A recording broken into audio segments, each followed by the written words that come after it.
My mother didn't even blink when she set it across the mahogany dinner table. The silverware was polished, the roast chicken fragrant, the scene a perfect portrait of suburban normalcy. "You're just not half the woman your sister is." The words didn't slice, they detonated. They hit with the blunt, suffocating force of a truth she'd always believed but had never before voiced so cleanly. The room didn't just tilt, it inverted. My vision tunneled to the grain of the wood, to the tremble in my own hand resting beside my plate. For 28 years, I'd been Nora Ellis, the quiet one, the dependable echo in a family that worshipped the symphony of my older sister, Vivien. But in that moment, the echo found its own voice. I pushed my chair back, the screech against the hardwood a shocking violation of the dinner's silent rules. I felt every unspoken year, every swallowed compliment, every sacrificed dream tighten like a vice in my chest. My breath was steady. My voice, when it came, was chillingly calm. "Then she can start paying your rent." Silence, absolute and deafening, swallowed the room. Forks froze midair. My father, a man who navigated life with gentle evasion, went ashen. "Rent?" he whispered, as if the word itself might summon a bailiff. What rent?" But that moment, the shock, the dawning horror in his eyes, was merely the tremor before the earthquake. The real fault line, the deep hidden secret of our family's foundation, hadn't even begun to crack the surface yet.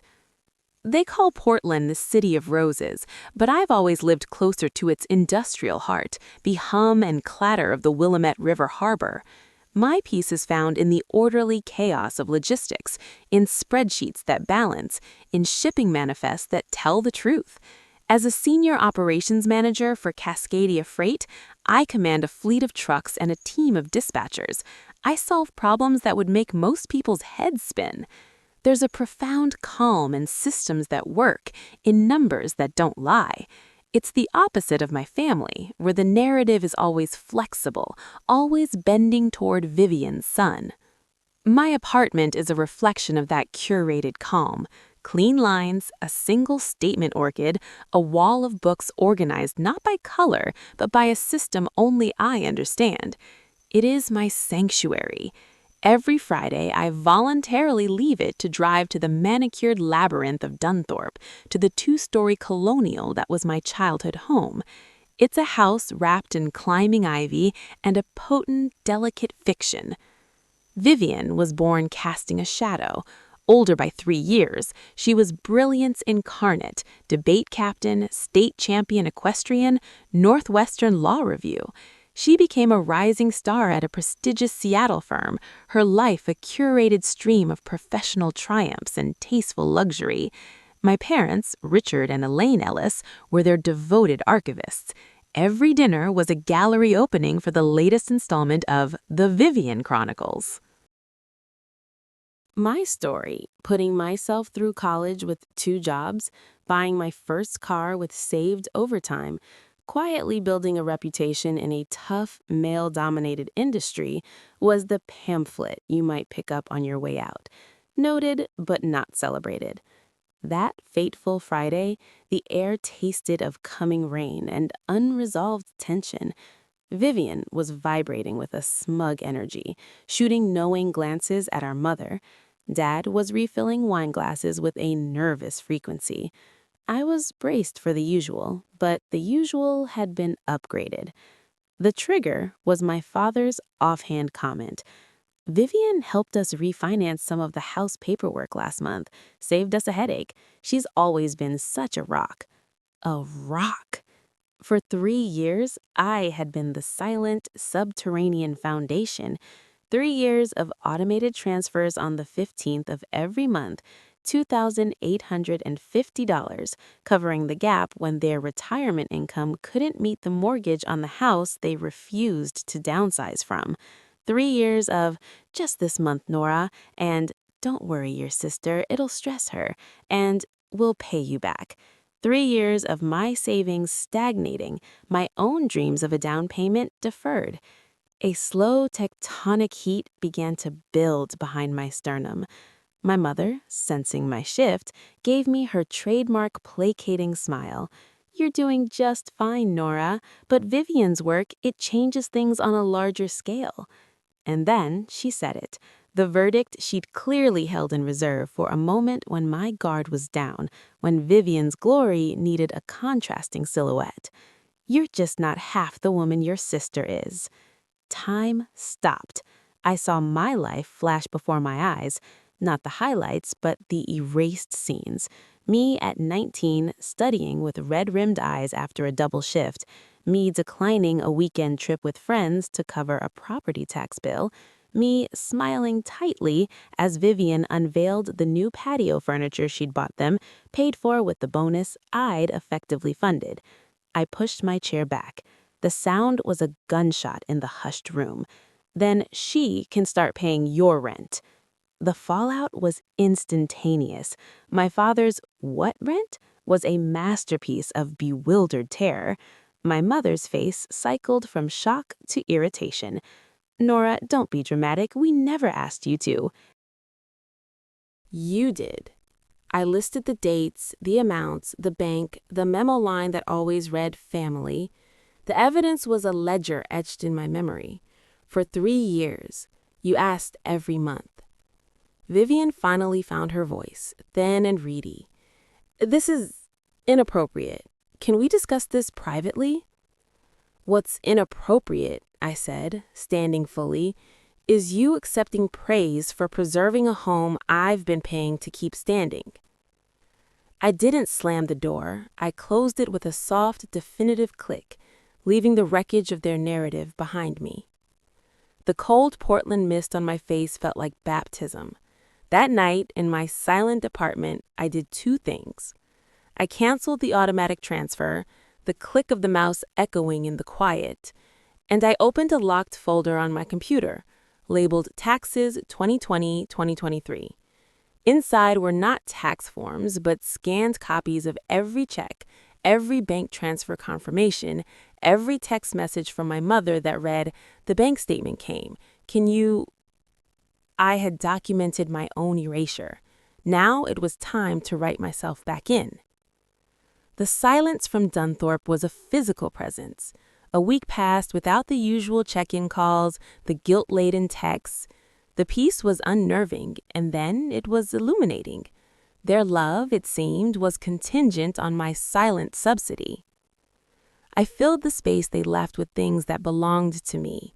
I signed up for a pottery class, my hands learning to shape something from formless clay. I booked a long weekend hike to the Wallowas, where the only sounds were my breath and the wind. I felt myself expanding into the silence, not shrinking from it. Then the photograph arrived. It was from Miss Gable, the elderly neighbor who'd watched me grow up and whose loyalty, I realized, was to truth, not family mythos. A simple text with an attached image. "Thought you should see this. M." The photo was of my parents' house. A large, elegant banner was stretched across the front porch, the kind used for graduation parties. It read, "Thank you, Vivien, our family's guardian angel." A nausea, cold and deep, rolled through me. Guardian angel. The words blurred. 3 years of my labor, my compromise, my quiet faithfulness had been laundered and gift-wrapped for Vivien. The erasure wasn't just private. It was being made public, monumental. That's when my cousin, Sarah, the family's reluctant gossip and keeper of secrets, called. Her voice was a hushed panic. "Nora, they're planning a family tribute dinner at the Georgian in Seattle for Vivien, for all she's done. They asked me to make the slideshow." "Let me guess," I said, my voice strangely detached. "It's a highlight reel of St. Vivien." "It's worse. They gave me captions. Vivien's foresight saved the family home. Her generosity ensured our stability. Nora, they're rewriting history." "Send me the file, Sarah." "Are you sure? This will be a war." "No," I corrected her, looking at the damning photo on my screen. The war started when they decided my existence was negotiable. I'm just showing up for the battle. The slideshow was a masterpiece of revisionism. Photos of Vivien laughing on the porch, Vivien hugging our parents, Vivien looking thoughtfully at architectural plans. The narrative was airtight and utterly false. I didn't get angry. I got precise. I created a new slide deck. The first half was hers, untouched. Then a single transition slide. Every story has more than one chapter. What followed was a forensic, emotionless presentation, a timeline graph showing 3 years of monthly outflows from my account, scanned check images with my signature, blurred but legible text threads. Nora, the mortgage is due tomorrow. Just one more time, sweetheart. Financial summaries showing my stunted savings versus my consistent support. The final slide was a single, powerful photo. It was me, at 16, standing in front of that same house, holding a sold sign from my first successful lemonade stand, beaming with the pride that hadn't yet been conditioned out of me. The caption read, "Some contributions are quiet. That doesn't make them invisible." I saved it to a USB drive, polished and cold as a surgeon's scalpel. The night of the dinner, I stood outside the Georgian, watching through the glass as a room full of aunts, uncles, and family friends toasted Vivien.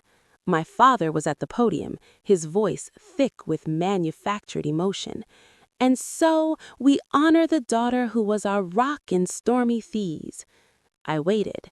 I let them get to the slideshow. I watched Vivien's curated life flash across the screen, watched the admiring nods. As the final photo of her faded to applause, I gave a subtle nod to Sarah, who was manning the laptop, her face pale with anxiety. The screen flickered. My timeline appeared. The room's warm buzz died instantly, replaced by a frozen, confused silence. My father squinted at the screen. Vivien's smile became a rictus grin. I walked in then. The click of my heels on the marble floor was the only sound. I walked straight to the front, took the spare microphone from the stand. "If the truth makes you uncomfortable," I said, my voice amplified, clear and calm in the dead silence, "that's not my responsibility. For 3 years, I paid the mortgage on the family home, every month, not as a gift, but as a request. While my sister received the credit, I paid the cost." The room erupted in a chaos of whispers. My mother half rose from her seat. "Nora, stop this." "Why?" I asked, turning to her. "You wanted a public tribute to the person who saved the house. The public deserves to know who that actually was." I looked at Vivien, whose eyes were wide with a fury that was entirely about exposure, not remorse. "You didn't know?" I asked the room rhetorically. "Of course not. In this family, we only celebrate the victories that look good in a frame." I didn't unveil the text messages. I didn't need to. The financial data was stark, undeniable. I had spoken my truth in the temple of their falsehood. The devastation on their faces wasn't from guilt, but from the annihilation of their precious narrative. "I don't want your house," I said, my final words dropping into the stunned quiet. "I don't want a banner. I just wanted my place at the table to be acknowledged. Since it wasn't, I built my own table." I handed the microphone back to my speechless father and walked out. I didn't look back. The Seattle night air was cold and clean, scoured of pretense. 2 days later, the knock on my apartment door was soft, hesitant. Through the peephole, I saw them, my parents, huddled together on my welcome mat, looking aged and diminished. The formidable Elaine Ellis and the jovial Richard Ellis were gone. In their place stood 2 strangers, chastened by reality. I let them in.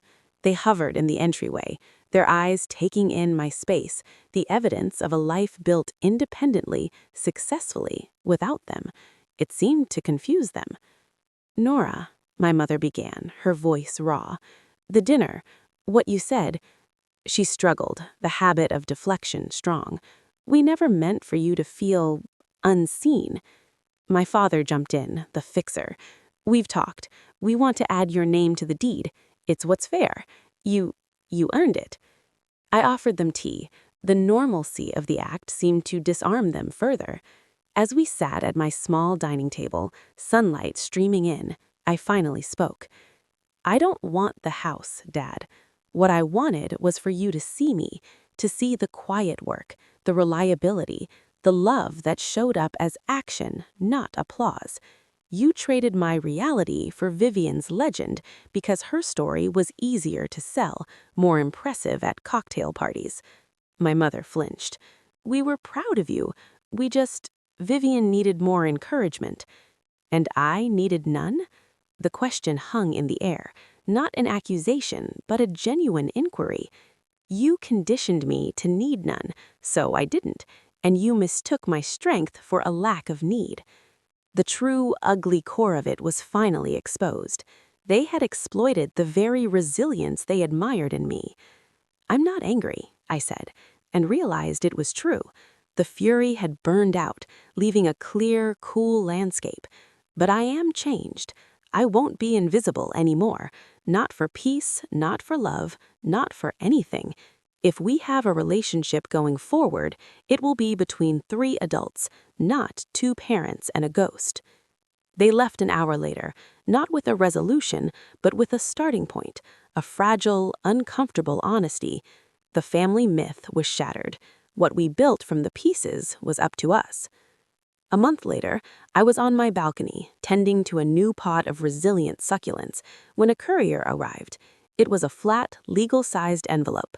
Inside was a single sheet of paper, a notarized document, stating that Richard and Elaine Ellis had made a lump sum payment to Nora Ellis in the total amount of all mortgage contributions, plus a modest, calculated interest. It was not a deed. It was a repayment, a reconciliation of accounts. Attached was a post-it note in my father's handwriting. "We're learning, slowly. Dinner next Friday? Your choice of venue. Dad." I didn't cry. I smiled. It wasn't a grand apology, but it was an acknowledgement in the only language they had finally learned to speak, action. It was a start. I looked out over the city, my city, the river a dark ribbon under the twilight sky. The quiet girl had spoken, and the world hadn't ended. It had, in fact, begun. I had learned the most powerful lesson. Sometimes the strongest anchor is the one that chooses to lift itself and sail towards its own horizon.